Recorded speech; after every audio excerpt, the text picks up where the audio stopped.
പത്തിരിപ്പൊടി ചൂട് വെള്ളത്തിൽ ഉപ്പും ചേർത്ത് കുഴച്ച് വെച്ചിട്ടുണ്ട്.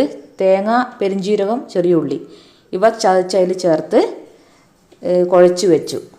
ഒരു 5 മിനിറ്റ് കുഴച്ച് വെച്ചിട്ടുണ്ട്. അതിന് ശേഷം അതിനെ ഉരുളകളാക്കി ഉരുട്ടി ആവിച്ചെമ്പിൽ ഒരു വാഴയില വെച്ച് അതിലേക്ക് ആവിക്ക് വെച്ച് കൊടുത്തു.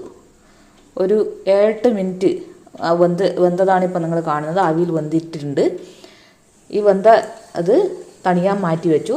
ശേഷം ഒരു പാത്രത്തിലേക്ക് കുറച്ച് മഞ്ഞൾപ്പൊടി, എരിവിനാവശ്യത്തിന് കുറച്ച് മുളക് പൊടി, ഒരു നുള്ളുപ്പ് വേണമെങ്കിൽ മാത്രം. ഓൾറെഡി ഉപ്പിട്ടിട്ടാണ് നമ്മൾ മാവ് കുഴച്ചിട്ടുള്ളത്. പക്ഷേ ഇത് ആ പുറമേ ഉള്ള മസാലയൊക്കെ ഒന്ന് പിടിക്കാൻ വേണ്ടി ഒരു നുള്ളു ഉപ്പും കൂടി നമ്മൾ ഇട്ട് കൊടുക്കുന്നുണ്ട്.